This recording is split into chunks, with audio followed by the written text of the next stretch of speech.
Yeah, you're fine. Okay, with that being said, let's get this show on the road, Julian. Okay, so I'll take it away. Take it away. So, welcome to the second Man Talk podcast. Today, I'm with Jacob again, and we're going to talk about mentorship. And essentially, throughout this podcast, we're just going to touch on our personal experiences with mentorship and how we, as mentors, help out our mentees in navigating the different stuff that we are knowledgeable in. In my case, I'm going to talk about filmmaking and civil engineering.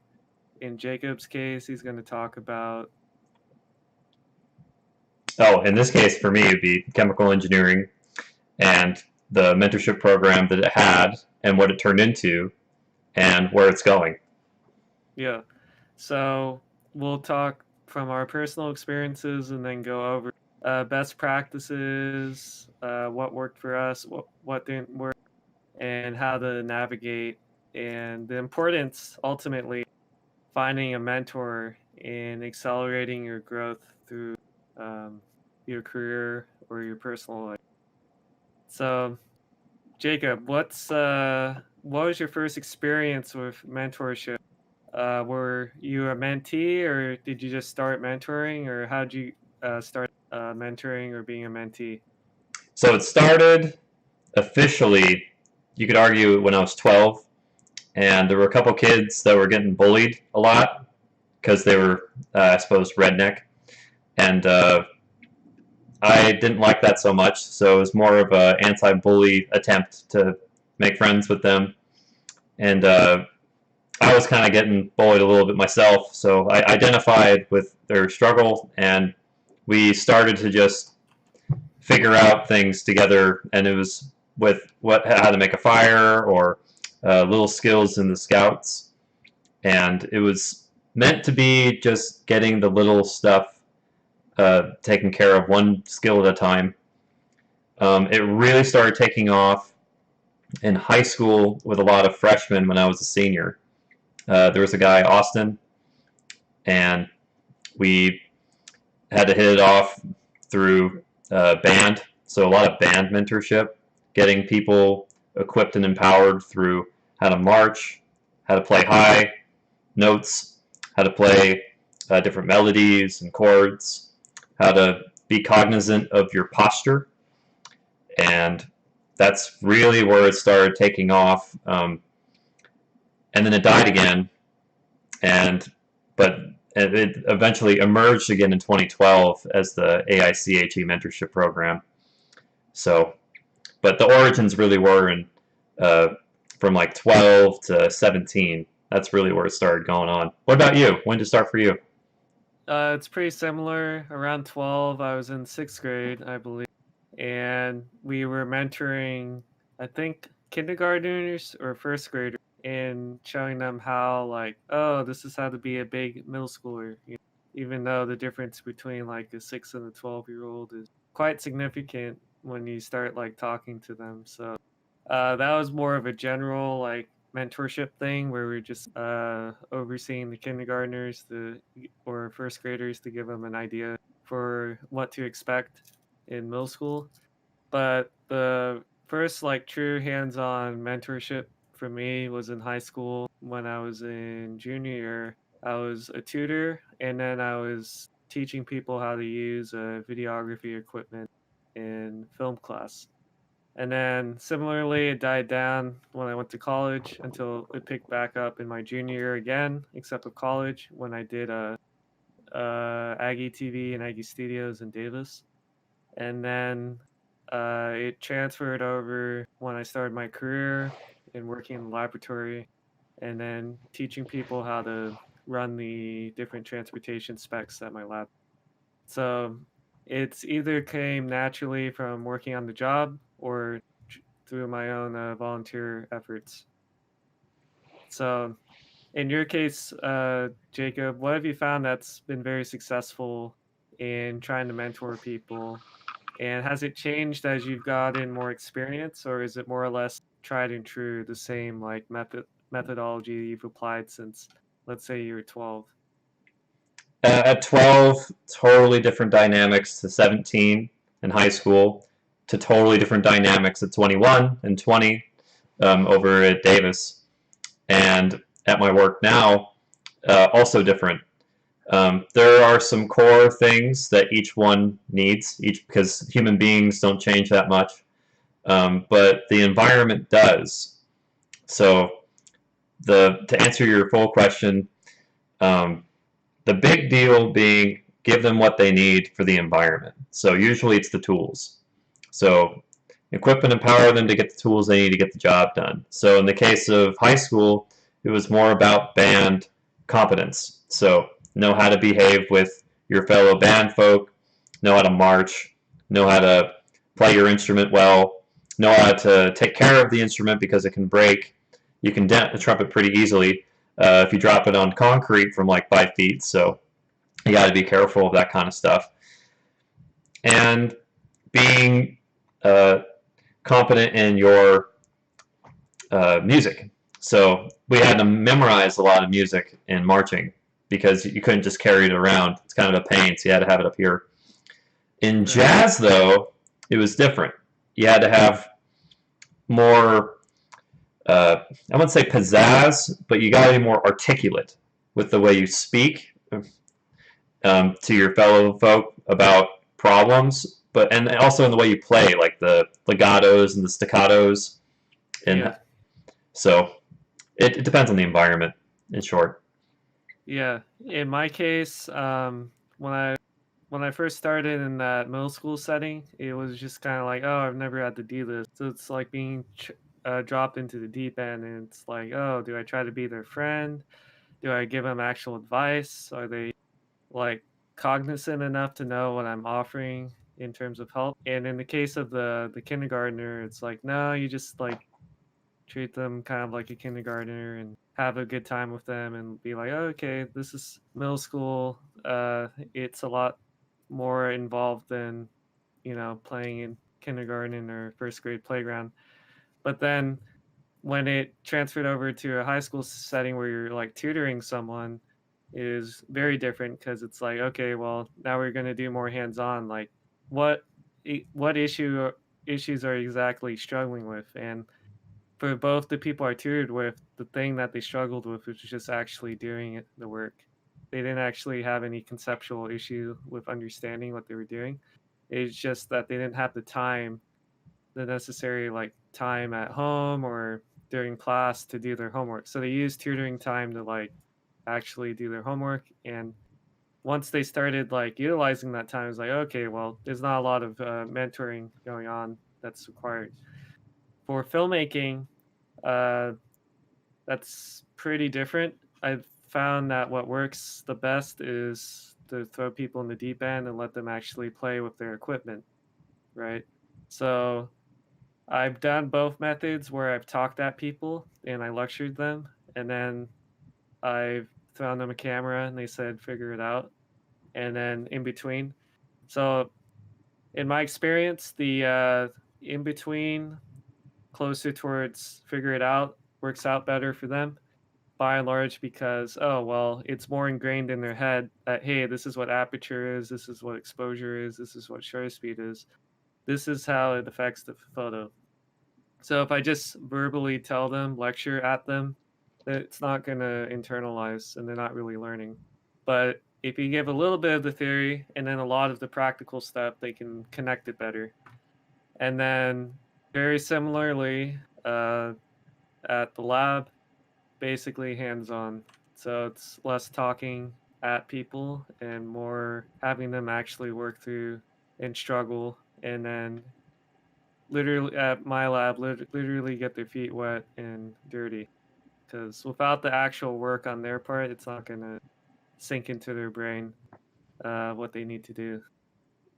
So in your case, Jacob, uh, is it kind of a struggle to encourage people to like get really invested in what they're trying to perform, like in jazz band, or get really invested in networking or any of that sort of thing in a chemical society? Yeah, so in band, way tougher. You've got all these teenagers that want to do 100 things, and they're very not focused. They're not focused on just one thing. There's like 100 different things they want to do. It's high school, and you need to really rein them in. Uh, but in the case of college, people are investing 4 years into their life saying, I need to do this. This is going to get me to an opportunity I would have not gotten otherwise, and it's going to take a lot of work, and there's a lot of pain along the way. So they're way more willing to listen in that case. So in the case of encouraging young people, I would try and see where they're at. Initial conditions matter. You're an engineer too. You know this. If you don't know where you're starting, you don't know how to finish. So figure out where they're at and really listen. See if they have a lot of things that are blocking their memory, blocking their attention span. See what the initial conditions are. That would be my first thing. The second thing going from there, now that you know where you stand with them, make sure they understand that you're an ally. So one way to do that is to show some small acts of faith in the way you behave. So being professional, having, when you say, I'm going to be there at 19:30, you show up at 19:30 or maybe a little earlier. You get back to them on messages. You show you're willing to put in the time first. And then they respond with, this is the standard to how our mentorship is going to work. And then they start opening up a little more, because now that they have an establishment of trust with you, now you can really start getting on the hands-on and simulation training. They understand the goal. They know you're not out to get them. And it's more about getting goal-oriented. And a lot of that's through simulations, which you talked about with all the cameras. All the cameras are really good for simulation work. So you want them to fail enough so that way they, oh, this is how that actually works. I was doing it this way. Oh, that's how that differential equation works. I was trying to solve it a way that was too rudimentary. Maybe I can learn an alternate method instead. So that's a lot of how I am able to encourage young folk. In your case, how was it like with encouraging people in Aggie TV? So what I found was I really had to calibrate myself to the individual, like you mentioned, see where they're at, but even more so to see if they even want to like do what I would consider busy work, because a lot of work in general I would characterize as kind of busy work, but that doesn't mean it's trivial. That just means that someone has to do it and it has to get done. But from my experience, if you do and master that busy work, then all the interesting work becomes a lot easier and a lot easier to comprehend and actually easier to perform. So in Aggie TV, Aggie Studios, what worked for us when I was either giving workshops or training was to get a feel for where everyone was starting from and then have the workshop geared towards a beginner, intermediate, or advanced topics. And that would shift each quarter because we'd have a new influx of students. Um, so I'd have basically a big group, let's say 15 of relatively novice, uh, undergrads who are willing to work in some kind of media capacity, but don't quite understand the technical details of either the reporting side or the visual side or the editing side. So basically, on the mentor side, just basically having the program set up and fleshed out to such an extent that I could offer, oh, this is the very basics that you need to run and gun and film what you need to film. Uh, and if you want to learn more, stick with Aggie TV, Aggie Studios, and you will learn more. Um, but I wanted to just add on to the whole mentor mentee thing that very importantly, both parties have to participate. It can't be a one-way mentorship process, because if the mentor is just spewing out information without calibrating him or herself to the person, then it's kind of just similar to speaking to a wall. and it's not very productive. Similarly, if the mentee isn't like physically showing up or not interested, then it's important that the mentor like intervene and like, oh, what do you want to get out of the your life, essentially? What direction do you want to go? So I found that very often in Aggie TV, Aggie Studios. I would be in a situation where I was communicating ideas, but specific individuals just wouldn't want to listen or didn't care. Um, and I couldn't take that personally. It was just different expectations, and they were probably looking for different things. And you know, I can only do so much to offer to the students who want to learn or to those who don't want to, participate or learn. It's a two-way Um, street. Yeah, that's the best thing. yeah, Needs to be two-way. right. Um, so what was the strongest impact you have on a particular mentee in your experience? Strongest. You could argue the strongest impact I ever had was over in AICHE. It was 2014, so it's January. So the winter quarter just started. And the mentorship program is really starting to take off. So for this year. So fall quarter is normally when you're getting a lot of people integrated, but they don't really know each other. This time in winter quarter, the word's gotten out. They've had some time to relax over the winter break, and now they're coming back and they want to see a lot of those friends they made and see if it held any weight. And much to their surprise, not only did they find their mentee friends, they found me, they found other mentors, and they were just getting so excited about it. This one guy, Daniel, he was so excited. He was bringing in, hey, can I get this guy in the family? Like, he really wants to be a part of it. Please, the mentorship program, please. And I was just like, wow, I'm not used to this. Yeah, let's meet the guy, but as far as I know, he's in. And they were just like, their eyes are just like that big, and it was so strange. I've never seen that since. That live emotional capacity to just want to get it done and get mentorship program started. I couldn't believe it. And this is just like a little chapter at the college. And he was so motivated by getting people in and hearing what we had to say and what I had to say and my other friend Daniel, what he had to say, that it was just one situation after another. And he turned out to be a super mentor later.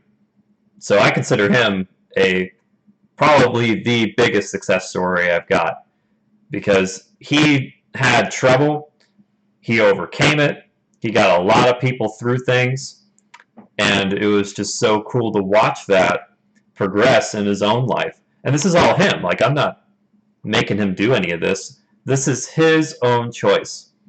And he ran with it, and he did a great job.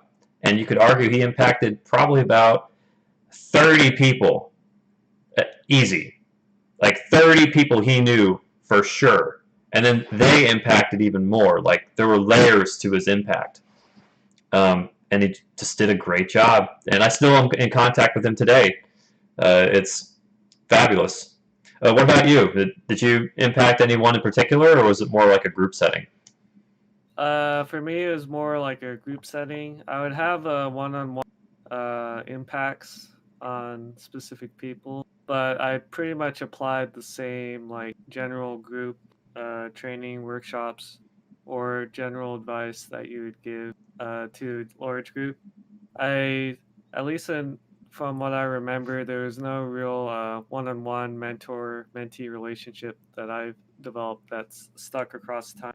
That was extremely, how you say, very much my doing, because for the most successful like mentees that I've seen or that I've helped with guidance along the way are the ones who are self-starters and kind of take the burden on their backs and then climb the mountain.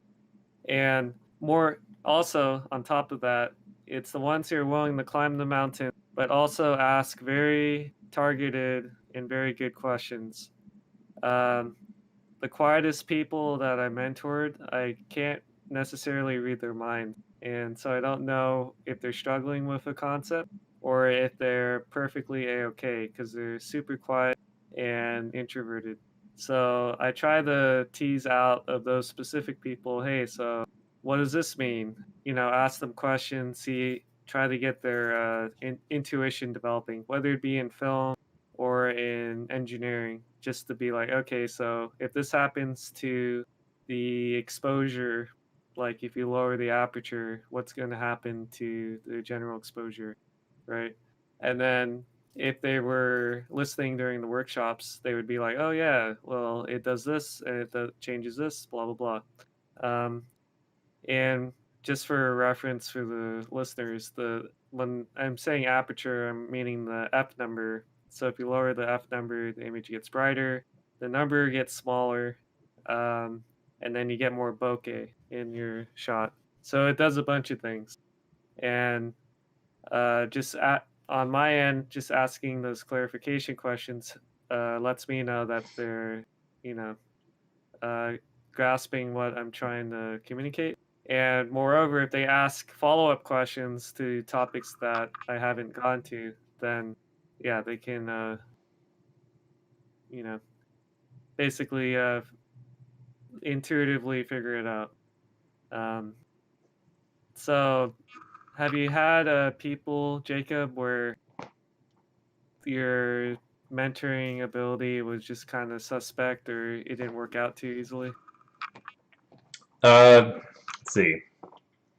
So mentorship that's failed. Yeah. Usually that's in an individual setting.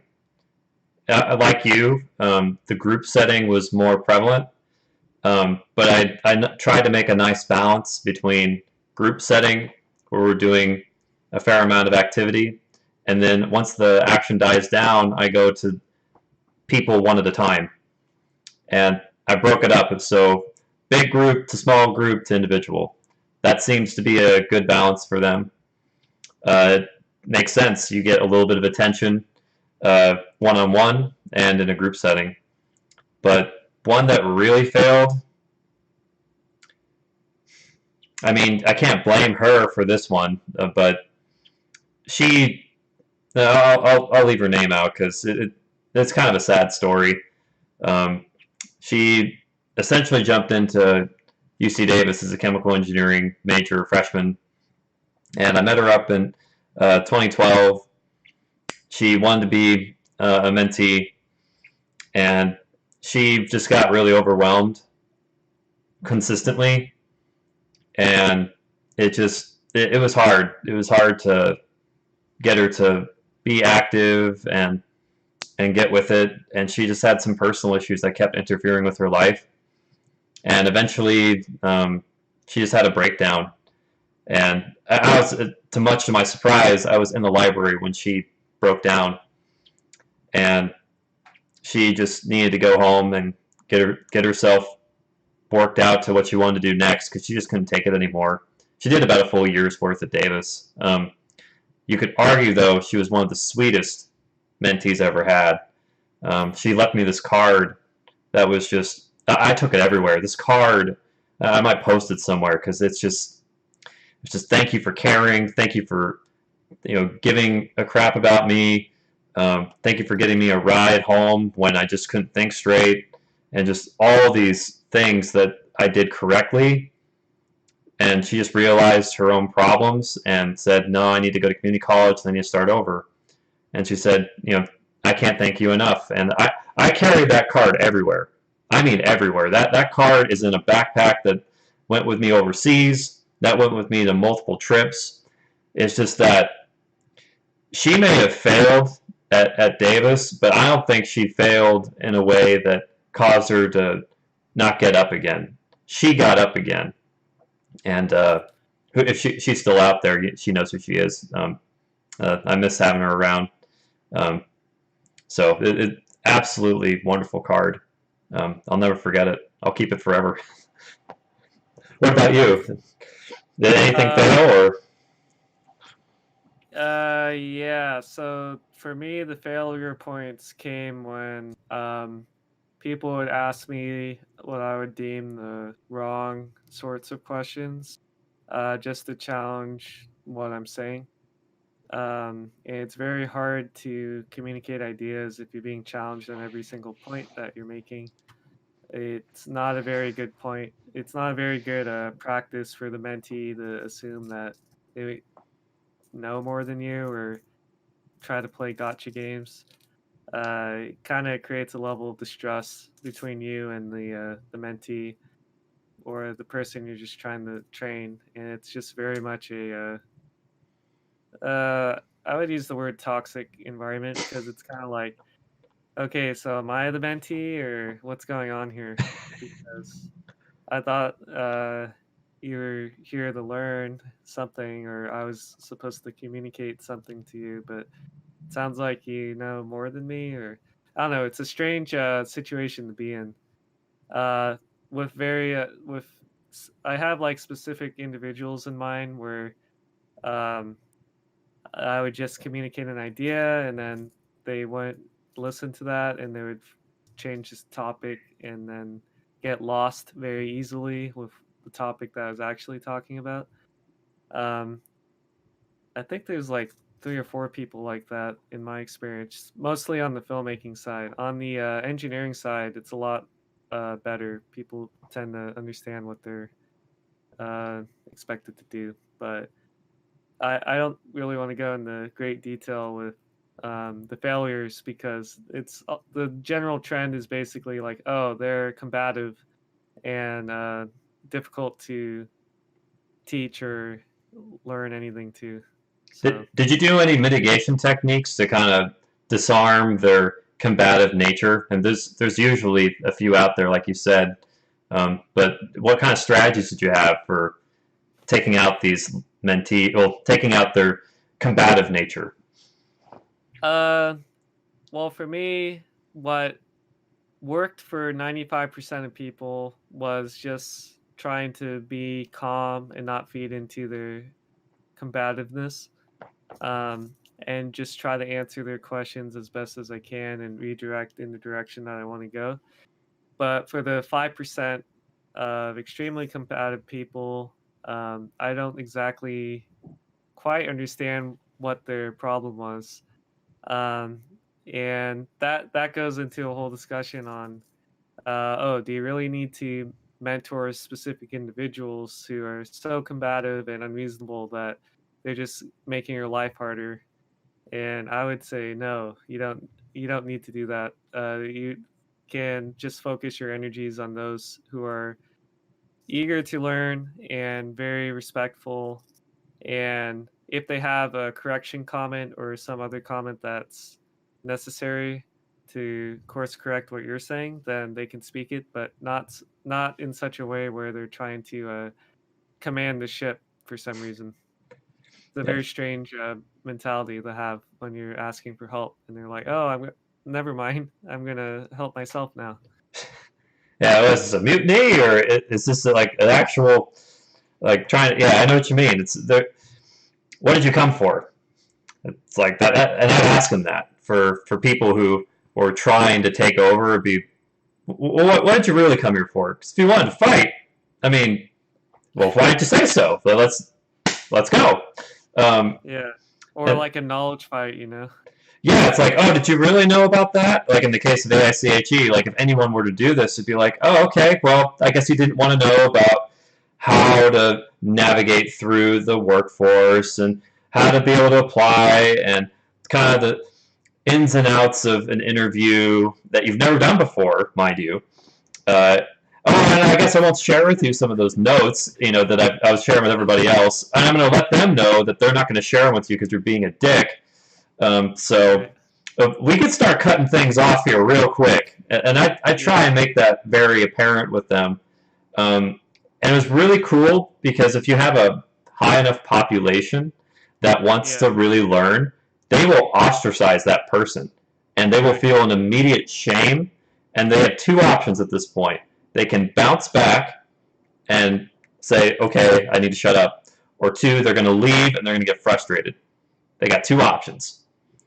So that was my way of being able to take the outspoken people and be like, we can stop this right now. I can just go back to my own homework. This whole thing can stop right now. Don't you think that I have to keep going and this is some dream of mine? I'll throw it in the garbage right now. And once they saw it, they're like, wait. I did want it. It's like, oh, why didn't you say so the second time? Okay, let's keep going. So, Right. Exactly. In your experience as a mentee, if you just gave a little bit of it, I'm assuming you've been in a situation where someone's kind of blown up at a disagreeable mentee, and you're like, oh, I don't want to. I want to be with the group, not with this disagreeable guy who's trying to derail this whole thing. In your experience as a mentee, what or which mentor you think had the most impact on your progression in life, whether in your career or your personal life, and why did that mentor have such an impact? so all the mentors that I might have had, Yeah. I know which one. And of all the ones I've actually been able to spend time with, this guy actually spent time with me. He gave me my first job when I was 20.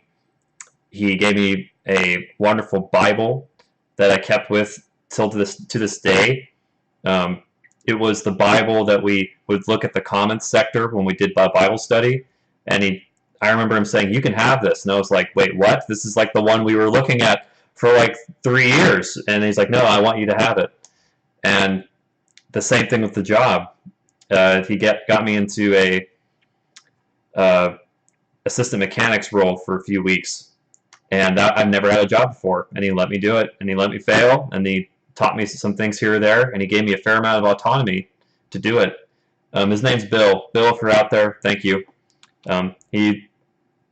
He was one of the best people that started my life off right in high school, and played Xbox with him, worshiped God with him, read the Bible with him together, and it was only like a couple hours a week here or there, and Yeah. it was just so cool that a couple years later, he gave me a job for a few weeks, and that was probably the momentum I needed to start getting things on my resume while I was in college.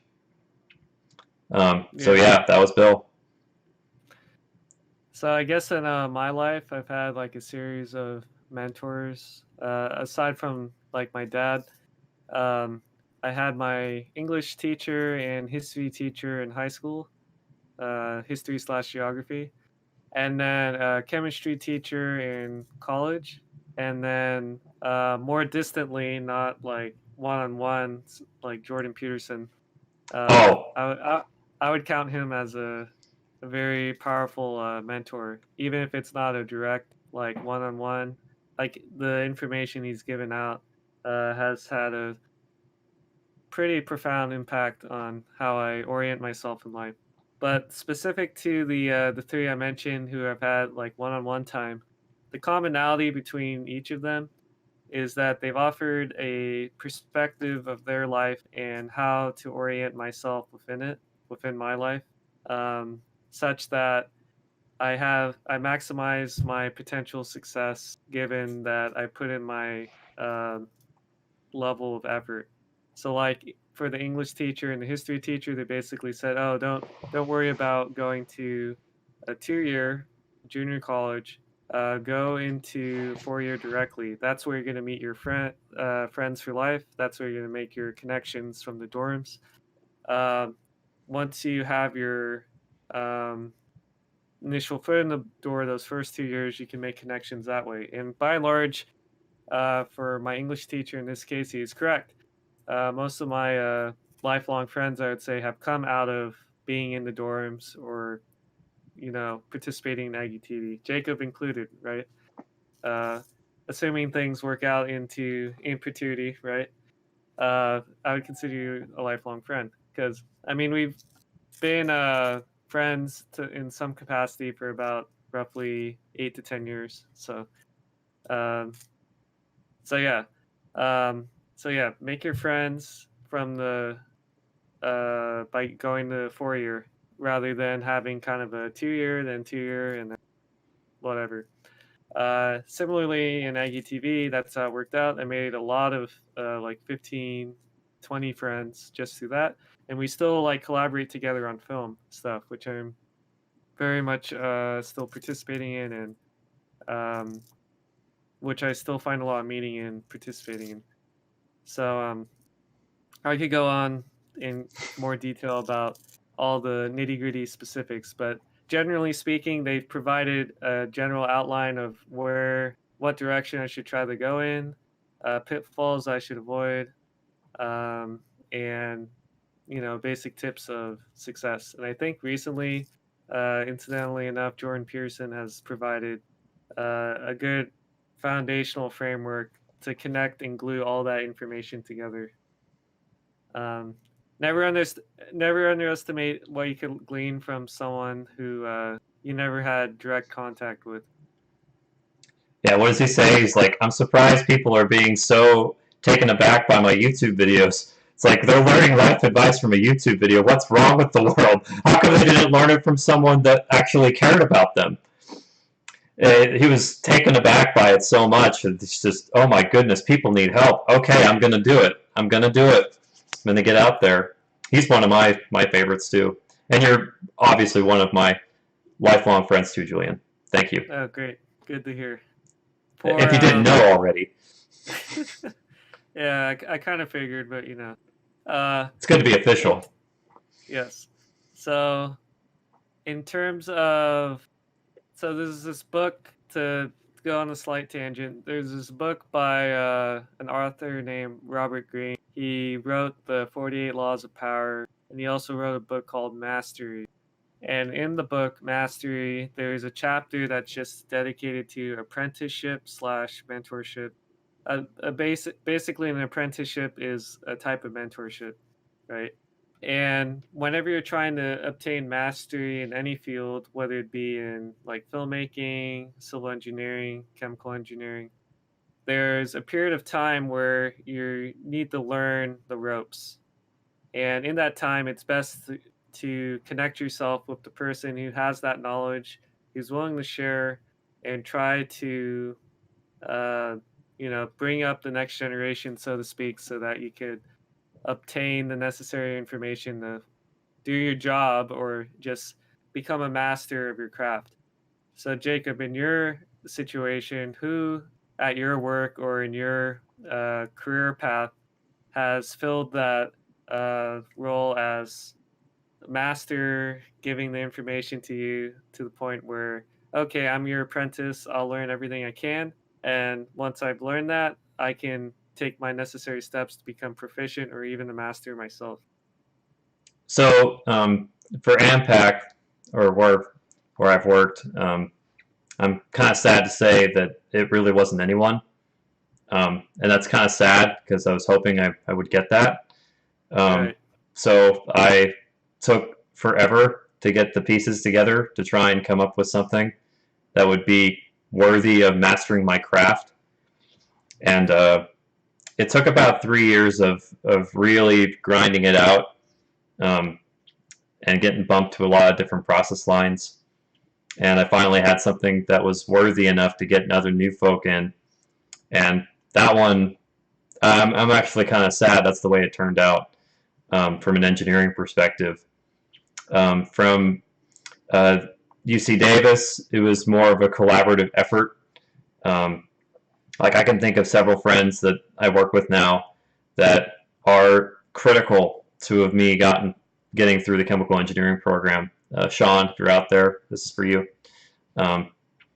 Sean, if it weren't for him, I wouldn't have passed a lot of the computer classes, and I wouldn't be able to understand enough to be able to move forward. And move forward being actually passing the class with some level of competency and not just passing the class. And that was cool to have people like him. Steve, if you're out there, that's for you too. He was so important in trying to see what life was like after university. And thanks to him, it was a friendship that we've continued to have for about 7 years, and it's just been great ever since. He's over on the east side of the United States now with his family, but that was important beyond belief once I got through. What about you, Yeah, Julian? I think in my case, I'm in a similar boat where I haven't found like the mentor that I'm looking for civil engineering. But that said, there are plenty of specific individuals I could attach myself at the hip, but I just haven't made that necessary step to take a mentor, uh, have him, take me under his wing and just show me the ropes. I've kind of done it in this indirect, implicit route, which is not very efficient, I would say, and it could be uh, like catapulting yourself over the difficult parts if I were to have found like a better mentor sooner, so that there'd be less like busy work and less difficult work now, so that in the future I'd be like not only in a higher position, but I'd probably also know more information than I currently know. Um, and then in film, it's kind of a unique situation with me because, for the most part, I was so invested in understanding every single aspect about the technical side that I could, that I would very quickly become the expert and master that specific domain of either the training or just how to use the cameras properly and operate the the equipment. So similarly, I haven't found a overriding mentor for filmmaking, but usually I found myself to be the mentor to other people, which is interesting. Um, and in terms of my like overall life, I would like to find one of those sages in the wild who just kind of knows so much that you just can't stop listening to them. But I've yet to find that individual. I do believe, like I said, that they would make life a lot easier because they would know all the tricks and shortcuts. Kind of like what you're about to do in the fall. You want to explain what changes you're bringing to your company and how you hope those changes will impact the new recruits and the success of the company? Yeah, so there's this new initiative to get more people involved in uh, engineering off shift and engineering on days. And the idea is you have a new rib of support for the technical leads. So they have a connection between the manufacturing world and the design aspect of the process. So with that bridge, it's a lot easier to facilitate information and get things going as far as minimizing downtime and getting the right product out the door. Because all it takes is a couple of mistakes in the right place and you ruin your batch. So that's been my initiative, is to get the training aspect really riled up. I've been preparing for it for some time, but I didn't know it was going to turn into an actual position. Oh, So now that I know it's an actual position coming my way, um, I'm so thankful that I had the opportunity to write down as many notes as I could so I could facilitate this. Now it's not like I have to come up with it from scratch. I have these ideas and I already had some infrastructure of what I wanted because I was really pissed off that I didn't have a training. So I had to make my own, and it took a lot of time. You could argue that I could have learned that stuff in like a year. So hmm. that's the new initiative at work. And I'm curious what initiatives are going on with you, Julian. So at our work, our base, we've been growing. When we started, there was like 10, 15 people in total working in our organization. So it's pretty small. But now we have up to 50 to 75 people, like a significant number of them being undergrad. So basically, we're just streamlining and automating processes such that we can onboard people faster with more efficiency and more of the busy work kind of dialed back in the beginning, so that we could for example, teach them all the testing specs that they need to learn, like how to run a gradation analysis, how to properly dry a sample, all that stuff. We can give them the online training, and then when they actually implement it in the lab, they have minimal questions or they don't need as much hands-on uh, personal connection with the lab staff. Because if you imagine, we don't have a high turnover rate, but students are always graduating or leaving, so you just have a natural influx of new people that come into the lab, learn what they learn, and then just keeping them can be quite difficult when they're about to graduate. So imagine you have an employee at your work, right? And they're there for 6 months and then they graduate. Well, all that knowledge that they obtained in those 6 months just kind of leaves with them, and you start with a brand new, fresh recruit. And that's just the nature of working in a university setting. Because if they were like in a plant production type situation, well, that's their full time job, and they're probably going to stick there for a few years. So training them once, you're one and done, and then that's it. Um, You might think that about plants, at least. yeah, exactly. So I think in the broader sense for um, what I'm looking for in terms of like a mentor, um, and what I've seen works as a mentee and what doesn't work. Um, I very much appreciate the more hands-on approach where people are more like interacted with you and check in on you. But there's also that inkling reminder that, oh, I have to put in the effort and I have to actually do the legwork. It's not like they can hold your hand forever and make sure you get things done. Do you have a similar experience when you're as a mentee, when you're like underneath a mentor and you're trying to get them to distill the knowledge to them to you as quickly as possible? Oh, so I'm the mentee in this case? Yes. Oh, okay. Yeah, if I'm the mentee, I need some autonomy and I need some simulations. And I need to be in a safe environment to fail. And those three things are critical.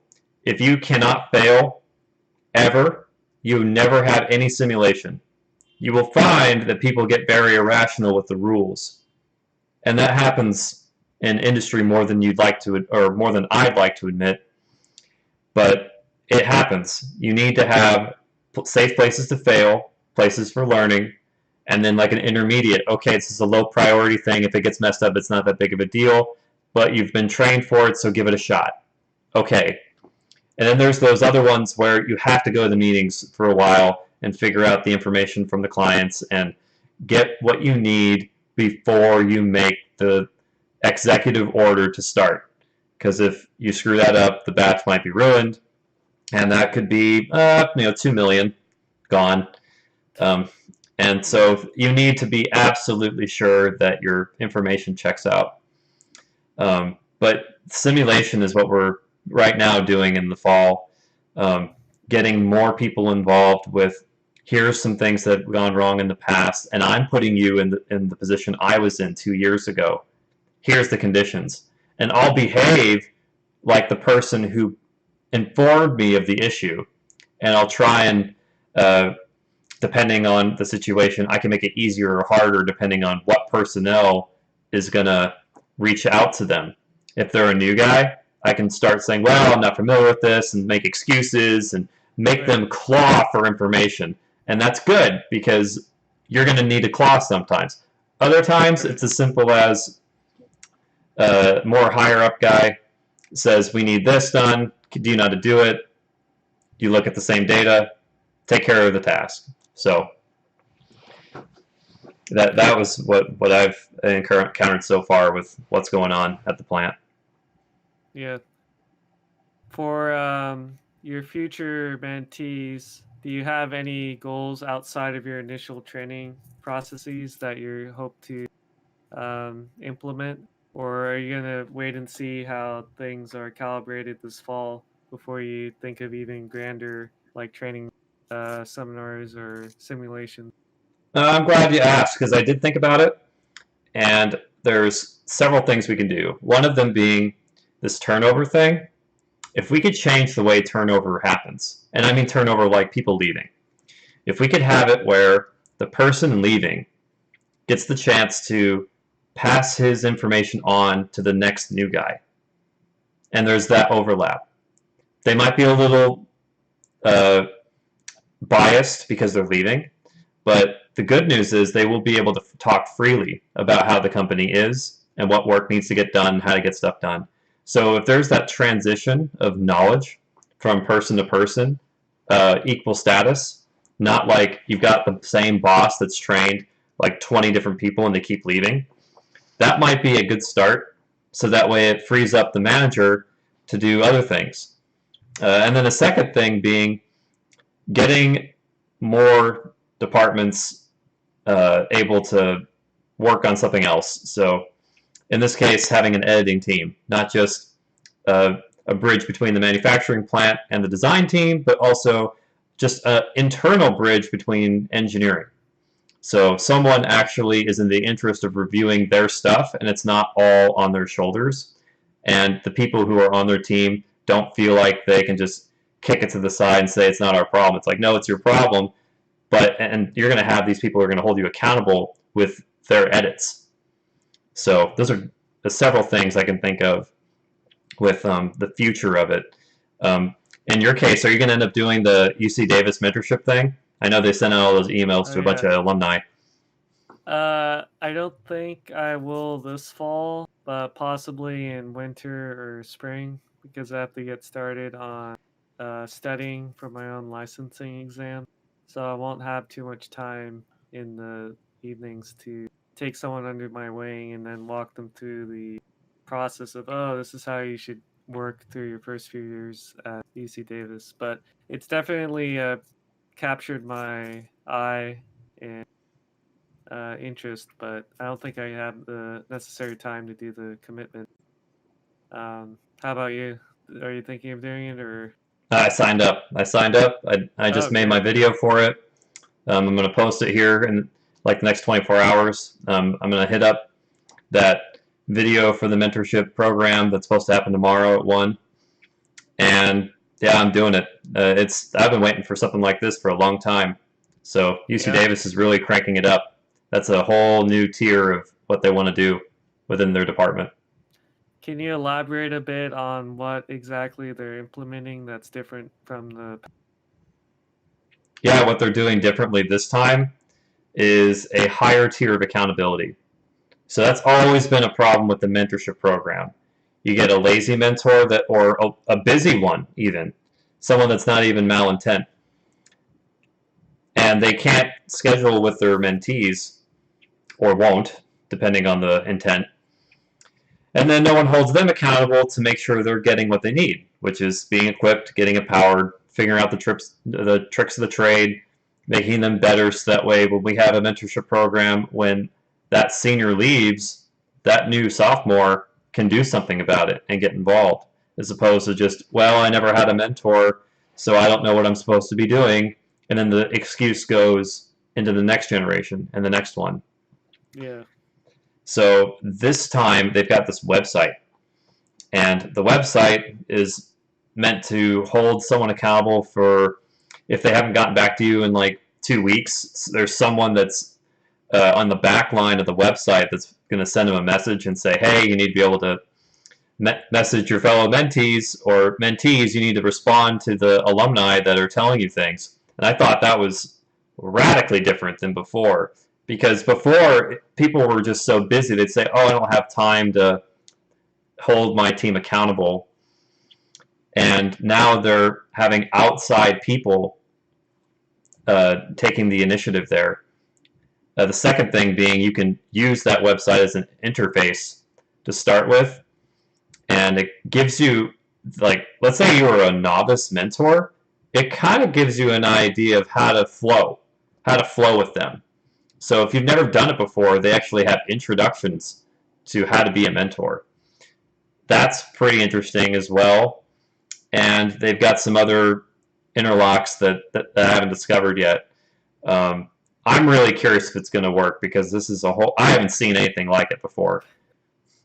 So yeah, that's what I've seen them do. Um, yeah, for anyone that's going to get involved with it, I'm curious to see how it goes. Yeah, hopefully it's a fulfilling process when you do work through it. And do you get to have one mentee or several? So no joke, they said you can have up to 10, and I was like, oh my goodness, that's too much. Really? That's too much, Huh. um, especially for something this new. So they put up I think they put it up their description, like you can, it's like 3 to 6 hours a month for 5.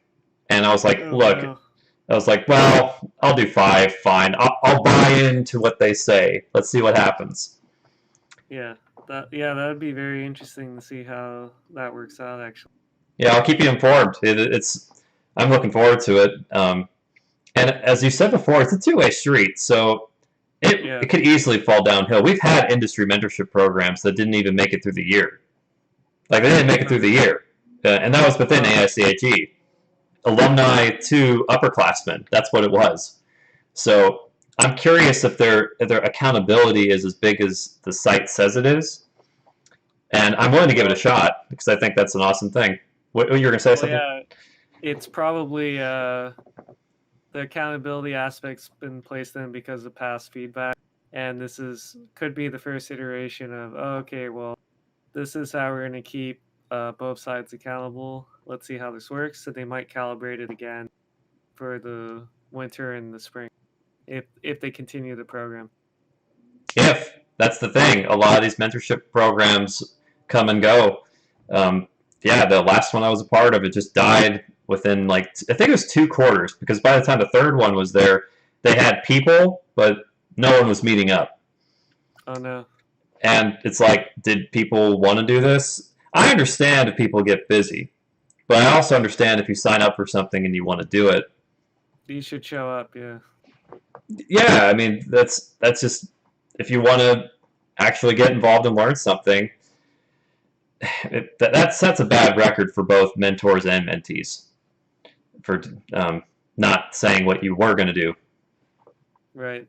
Yeah, it becomes challenging when you're trying to get someone interested in something when they don't even know if they're fully 100% committed to it because it's that goes back to like, oh, am I speaking to someone who's really going down this track, or is it kind of wavering and like, oh, I don't know, I kind of want to do this in life, and I don't think I can commit X hours to blah blah blah. And it's like, okay, well, then that might need to go down a few levels and like, okay, what am I doing?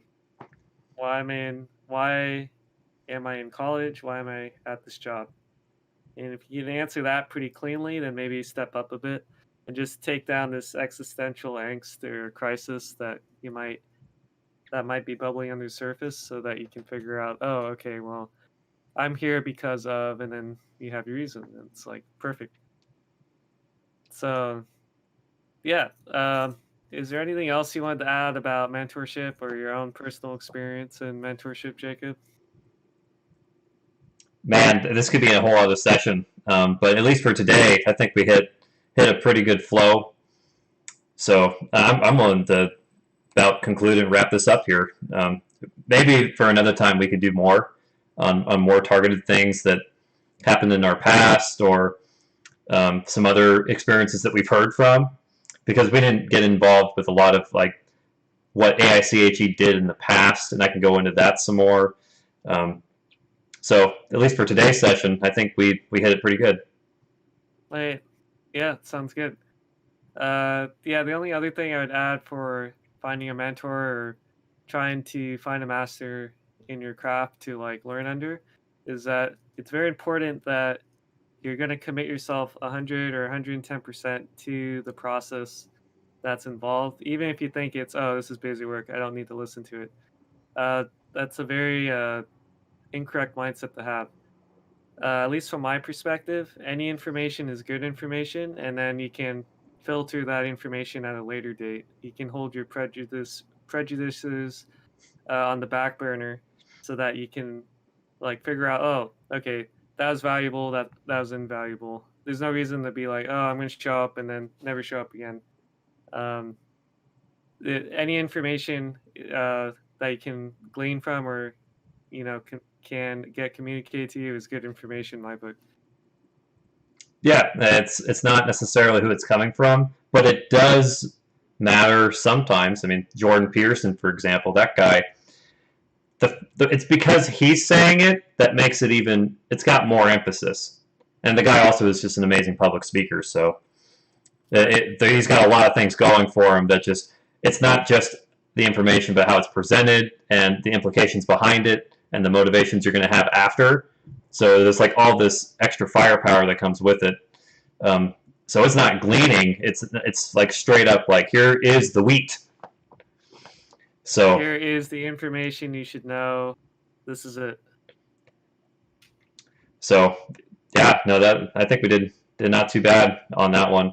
But for next time, I would probably go into some other topics that we don't have time for now. So this would be a good place to cut it.